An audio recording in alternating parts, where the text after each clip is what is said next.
Olá, bombeiros civis, mais uma vez, né? Eu, Márcio Macedo, coordenador de atendimento pré-hospitalar da Escola Civil de Bombeiros Brasil FLAM e um dos instrutores nessa área de atendimento pré-hospitalar. Estou aqui junto com vocês, né? E hoje eu quero conversar um pouquinho com vocês nessa videoaula, falando sobre a análise primária e a análise secundária.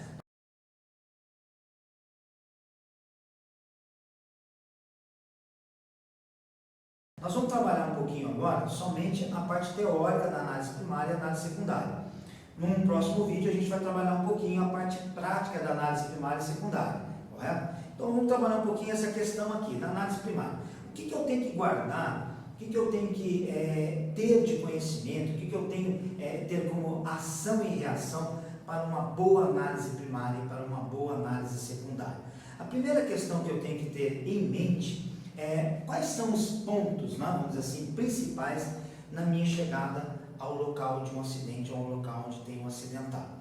A primeira condição dela seria o quê? A segurança do local. Isso eu tenho que ter em mente em todos os momentos, né, do atendimento, em todos os momentos da sua vida como bombeiro civil, como socorrista. Primeira condição é não deixar, né, a minha vida em risco.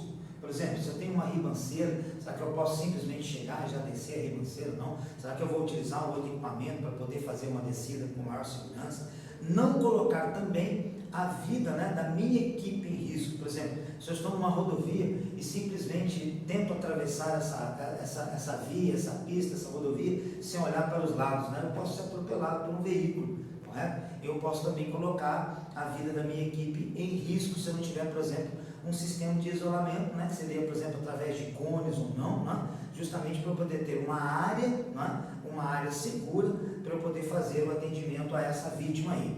A segunda questão é quando eu coloco, né, já em posição para atendimento. Vamos levar em consideração o seguinte: eu vou dividir o meu corpo agora em duas partes, do meu lado direito e do meu lado esquerdo, através de uma linha imaginária que nós chamamos de uma linha mediana, que vai dividir meu corpo em duas partes.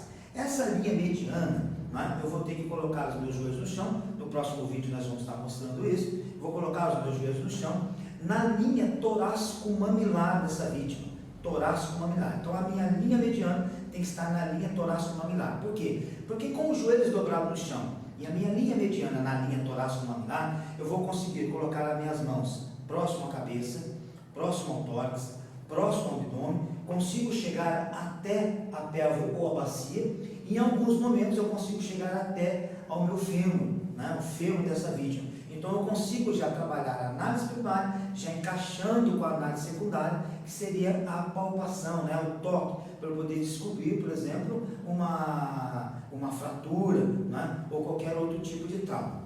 Na questão de chegada a essa vítima, quando eu falo de análise primária, eu tenho dois pontos que são essenciais e que são primordiais. O primeiro dele é estabelecer o nível neurológico.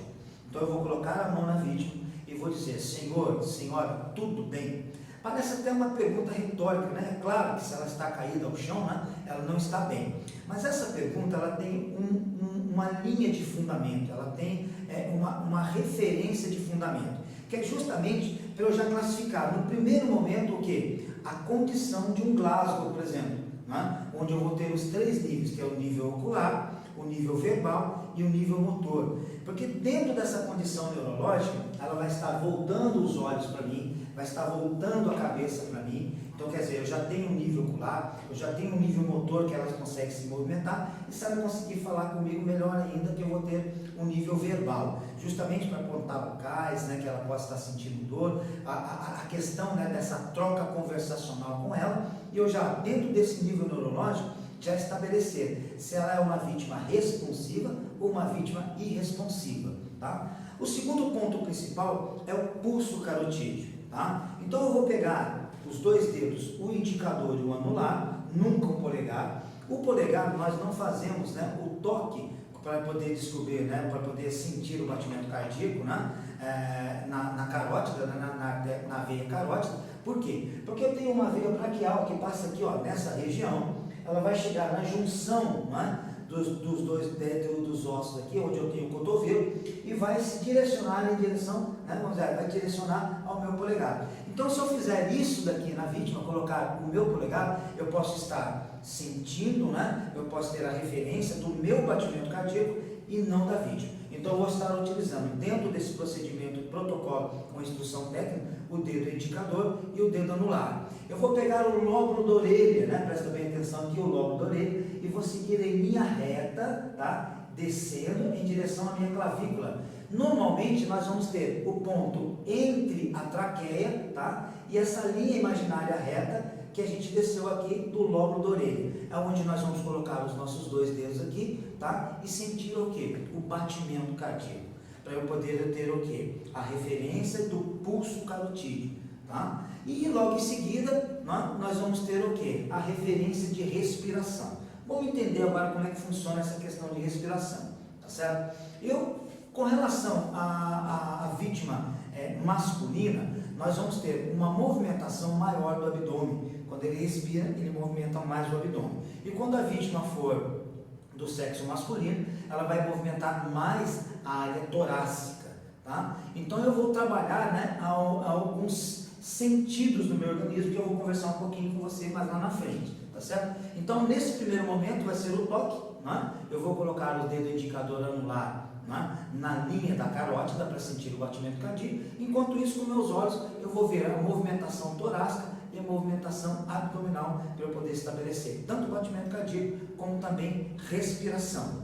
Logo em seguida, eu já entro com a estabilização, né, das vias aéreas através do colar cervical. Lembre-se, né, o nome é colar cervical e não colete. Tá? Colar cervical é porque nós vamos colocar aqui, ó, nessa área, né, nessa área do pescoço, e depois a gente vai mostrar direitinho como é que é a colocação de um colar cervical.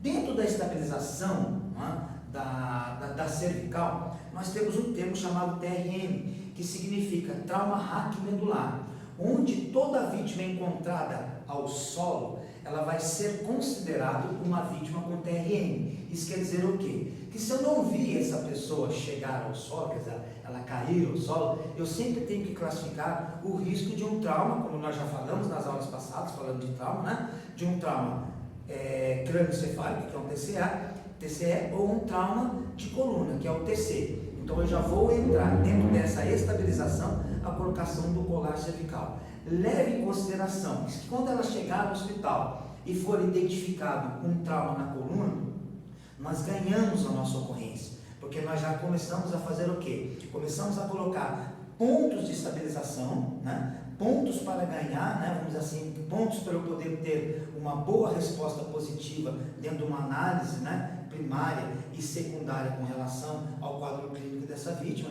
E se chegar no hospital, né, na retirada do colar cervical no intra-hospitalar, que é o atendimento intra-hospitalar, ela não tiver nenhuma lesão, nós também ganhamos, porque nós pensamos numa possibilidade. Porque se ela tiver um trauma e você não colocar o colar cervical, correto? A gente pode ter um problema mais sério desencadeado. Como nós já conversamos das outras vezes, né? O trauma crânioencefálico, o trauma de coluna e o trauma torácico, eles podem ser considerados graves e em alguns momentos até irreversíveis, tá certo? E depois a gente entra mesmo, né, dentro do processo de respiração, que nós chamamos de breathing, tá certo? E eu vou conversar um pouquinho com você, um pouquinho lá atrás, um pouquinho lá na frente, quer dizer, sobre essas características, né, dos pontos principais, como CAB, que hoje é um protocolo utilizado não só pelo bombeiro, como também pelo SAMU, tá? Dentro da análise secundária, né, eu quero deixar claro para você que quando eu me aproximo da vítima, né, normalmente eu vou me aproximar podal-cefálico, quer dizer que dos pés em direção à cabeça.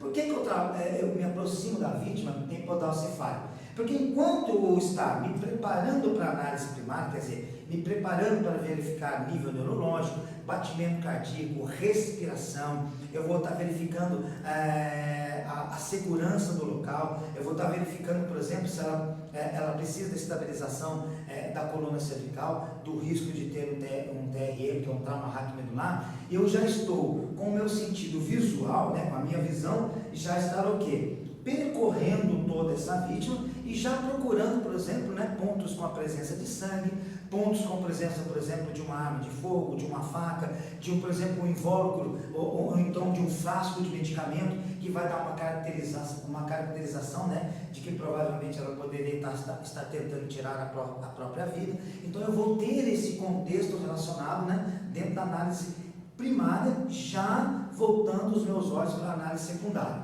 Os pontos principais, né, de uma análise secundária é justamente o que? A classificação e a identificação de um trauma. A classificação e a identificação da hemorragia e a classificação e a identificação de um choque. Correto? Por quê? Porque se eu encontrar, né, ou classificar tanto um trauma como a hemorragia e um choque, eu tenho, né, as manobras. As manobras principais para uma análise primária e uma análise secundária seriam reanimação cardiopulmonar, que quando eu verifico o batimento cardíaco e respiração eu não encontro, essa vítima vai estar entrando em PCR, parada cardiorrespiratória, eu já entro com reanimação cardiopulmonar, que popularmente é chamado, né, de compressão cardíaca. Não? Eu entro com imobilizações, se eu tiver, por exemplo, uma fratura, tá? Eu vou usar as talas, vou usar procedimentos, protocolos e instruções técnicas para poder imobilizar essa vítima, para ele poder estar fazendo o planchamento, e também vou entrar ali com uma manobra principal que nós chamamos de hemostasia, que seriam curativos, né? Curativos compressivos, curativos oclusivos, né? Curativos de forma a manter processos respiratórios, se for, por exemplo, uma perfuração na área torácico-pulmonar, seja por uma faca, seja por uma arma de fogo e assim por diante. Então a gente tem que classificar dentro da análise primária e análise secundária as características principais da análise primária, que é chegar no local, de análise secundária, que é justamente o que? Identificação de traumas, hemorragias e choques, para que rapidamente eu já possa entrar com as principais manobras, que é a reanimação cardiopulmonar, que a gente chama de RCP, imobilizações, né? Ou hemostasia, que nós comumente chamamos de curativos, correto? Essas são as primeiras identificações para uma análise primária e uma análise secundária. Obrigado a todos.